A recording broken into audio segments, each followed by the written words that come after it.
Dear listeners, I greet each and every one of you, irrespective of where you are, your tribe, your language, your color, your race. I want to say you are very important, and I welcome you to my humble channel, Biafra Universal TV. And at the same time, I so much appreciate my returning viewers, my subsequent viewers. I welcome you, and at the same time, I want to say thank you to my subscribers. So, as you are listening to me this very moment, I want to make it explicit to those who are listening to me for them to be able to understand where we are heading to and what we are doing. So some people don't believe in the existence of terrorists. Some people don't believe in it, and some people believed in it. And some people are still imagining how these are happening in a country whereby we have militaries, we have soldiers, paramilitaries, civil defense corps, DSS, and the rest of them, call it CID, many more in Nigeria. And Nigeria being giant of Africa is suffering from pandemic of insecurity. As you are listening to me this very moment, I wouldn't want to take much of your time. I want to inform you that one priest or reverend father from Roman Catholic in Imo State was kidnapped by gunmen, but by the effort of the joint task force, he was able to be rescued. You may have something to say to this. You may not have anything to say to this. That this Reverend Father or the priest from Roman Catholic in Imo State was rescued by joint task force does not mean that insurgency have come to an end. So everybody should go and sleep and put his hand on her hand. I want to tell you that as he was rescued today, tomorrow another person they will kidnap may not be rescued. And the people who have made effort to rescue him, you don't know the risk they took. And for this reason, it's very imperative this moment that everybody begin to think reasonably and ask some reasonable questions. Where are we going to from here? Where are we heading to from here? There was a meeting converged by different tribes and languages in the House of Representatives today. So they'll call them the lawmakers. Everybody speaks his mind or her mind concerning Nigeria, not even only insecurity. But in my subsequent bulletin, I will be bringing you what transpired in that very gathering. But as it stands this very moment, I want to let you know that no one is saved because Nigeria is no longer a safe place for anyone. The corruption of Nigeria is alarming and is from the head to the last politician in Nigeria. So they don't want insurgency to stop. They don't want terrorism to stop. They don't want bandit to stop because they use banditry for business. That is Nigeria politicians for you. Kidnapping, raping, looting, vandalism, and impunity killings. They are using it making money. Nigeria politicians are using it making money. So for this reason, you are talking about ending insecurity. No politician, no soldier, no police, no DSS is minding you because all those people are members of the terrorists. Nobody is minding you.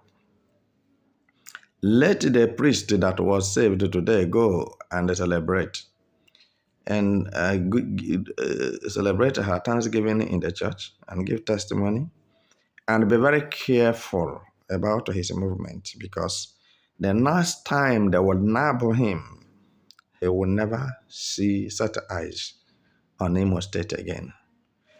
Today he narrowly escaped. It's Christmas they celebrated for him.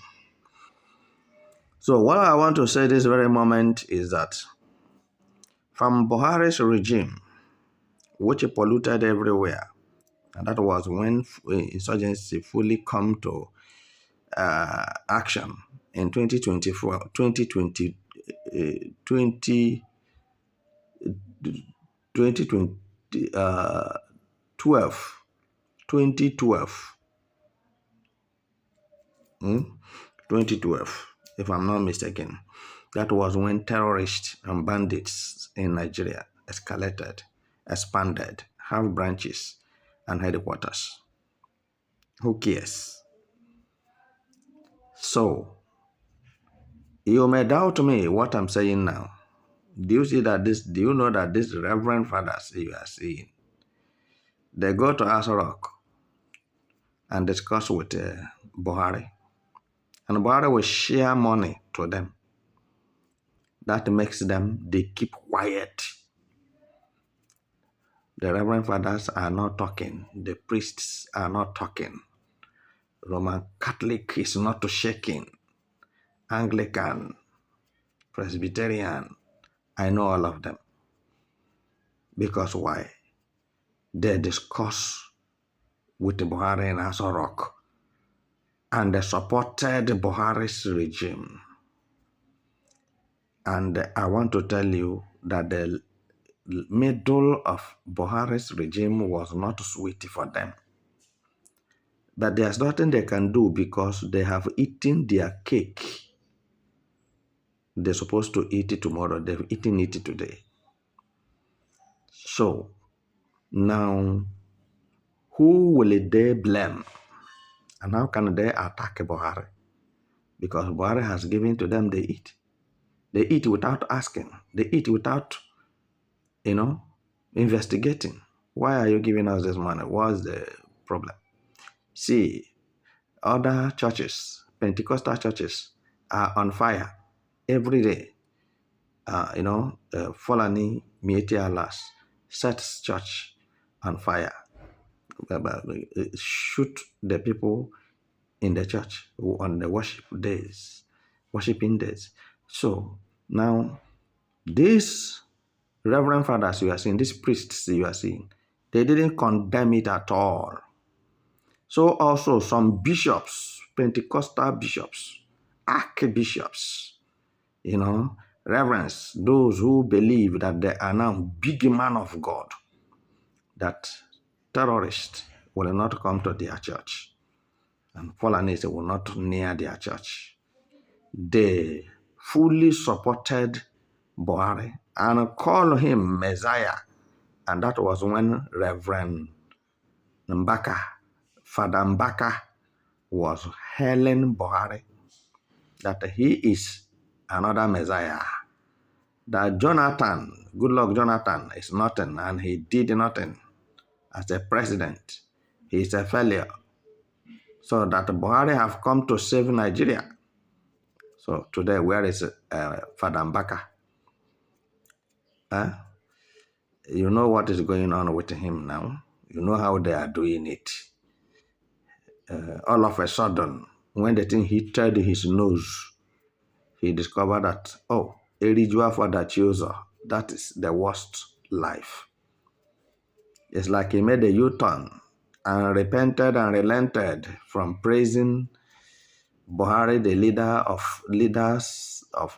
of terrorists and bandits in West Africa sub-region.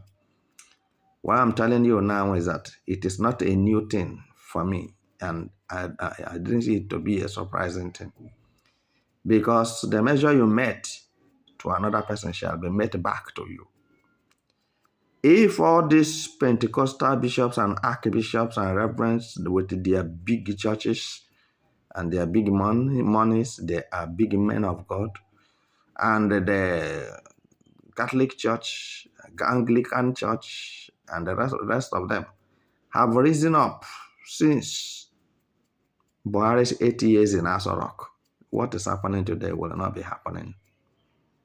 I'm telling you the truth.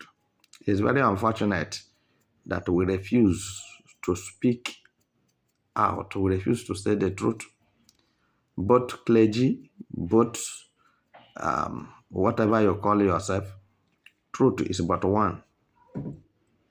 And today, the water, the river, is reaching everybody to the neck, to the throat.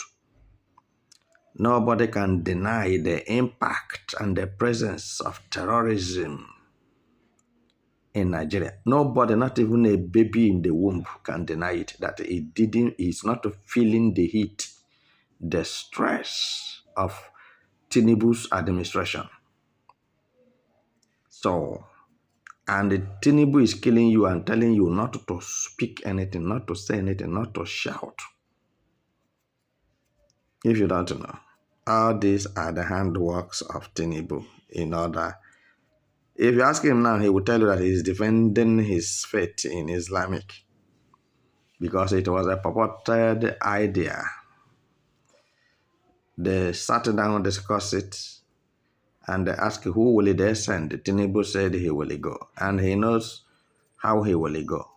Through meandering way, through deceptive way, so that the ground can be deluded. That's what we call ground delusion.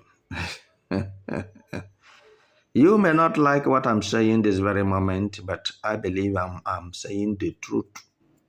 You cannot stop me from saying the truth. Truth is the only thing that will save you. So if you are a priest from Catholic Church is saved today, try to save others. It's very important. Not when they call you, you off your phone. It will not help the matter. I believe that when the gunmen lay hand on you, you dug your grave in your heart that it has come to an end, because you are not more than anyone who have died by the hands of fallen terrorists. What I'm telling the whole Southeast now is to wake up. Wake up. Stop believing in governors and presidents and militaries and police and DSS. They are not doing anything. They are not doing anything. Because if they do, you will discover that all the things you are talking about insurgency and the insecurity, would have been a thing of the past.